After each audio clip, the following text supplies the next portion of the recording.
professionnel de haut niveau et de très grande envergure, il aura beaucoup transmis. Ses héritiers brillent et prospèrent, d'ailleurs, aussi bien dans les gouvernements, les institutions internationales, les multinationales que le secteur privé, en général. Par probité intellectuelle, nous nous devons, juste, aussi de confesser, ici, qu'il était aussi un ami.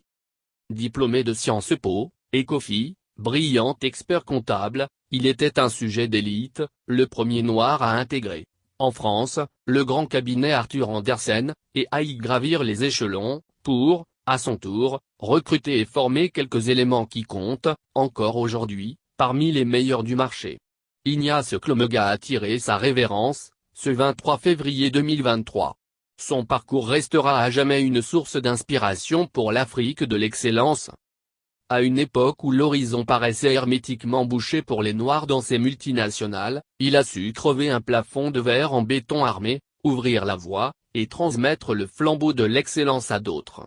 Siri Nkonkchu, autre sujet brillant évoluant dans cet univers, rappelait, en notre présence, il y a peu, que lorsque entrait Arthur Andersen, Ignace Klomega y était le seul noir associé. Vous ne pouvez imaginer à quel point de tels exemples peuvent stimuler les plus jeunes, dans une saine émulation, propre à vous réconcilier avec les fameuses certitudes d'espérance. Quand vous dites qu'il était le seul noir, mais sur combien de recrues? Une quarantaine. Et, 5 ans plus tard, ils étaient 6 à passer manager, et il en était encore. Mais son embauche n'a pas été des plus aisées. Le responsable du recrutement l'a renvoyé vers Guy Barbier, le grand patron, qui a commencé par lui expliquer qu'il paraissait, certes, bon, sur le papier, mais que les clients du cabinet pouvaient ne pas se faire à l'idée de confier le cœur du réacteur de leurs entreprises à un noir. Je veux bien tenter l'expérience, mais si 1, 2, puis 3 clients venaient à ne pas vous accepter, je serais obligé de me séparer de vous, a-t-il prévenu. En moins de 2 ans, Klomega était sur des missions sensibles, les grands laboratoires pharmaceutiques, les agences de travail temporaires, les grandes banques.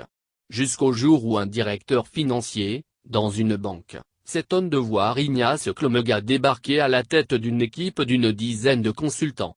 Je vous ai demandé un crack, et vous m'envoyez un nègre, dit ce directeur, qui avoue clairement être de la coloniale, avoir fait l'Indochine, et ne pas trop aimer des noirs au poste de pilotage.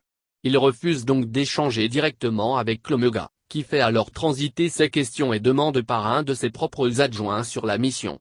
À la fin, ce directeur, désarmé, lui dit, puisque que c'est vous, manifestement, qui formulez les questions, et que l'intermédiaire revient sans cesse vers vous, autant vous adresser directement à moi. À la fin de la mission, ce directeur allergique à toute différence s'autorise quelques compliments déplacés. Ce rapport est non seulement bon, mais il est rédigé dans un très bon français, dit-il. Klomega sort alors de la salle. Et l'associé, présent, le rattrape, et lui dit que c'était vraiment un compliment. Et Klomega de répliquer, je n'avais pas été prévenu que le rapport devait être rédigé. En bamboula.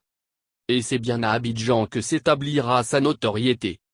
Guy Barbier lui avait proposé le Sénégal, mais Klomega a préféré la Côte d'Ivoire. Où il se retrouve, encore une fois, seul noir dans l'encadrement. Et découvre que même les Africains, à la tête des entreprises d'État, leurs clients, avaient du mal à se faire à l'idée de voir un des leurs à ce niveau, représenter un si grand cabinet international. Ses performances lui vaudront vite de supplanter le patron, pour finalement coiffer une juridiction d'une quinzaine de pays. Klomega, pour détecter des talents, faisait le tour des grandes écoles créées par Félix Houphouët-Boigny, notamment à Yamoussoukro et qui, selon lui, formaient une élite du niveau de ce que produisait Sciences Po. En une vingtaine d'années, il a recruté, beaucoup formé, notamment des Ivoiriens, dont certaines futures hautes personnalités. Tel l'actuel Premier ministre, Patrick Hachi, Supélec, embauché à sa sortie de Stanford, et avec qui il travaillera 6 à 7 ans en Afrique de l'Ouest et en Afrique centrale.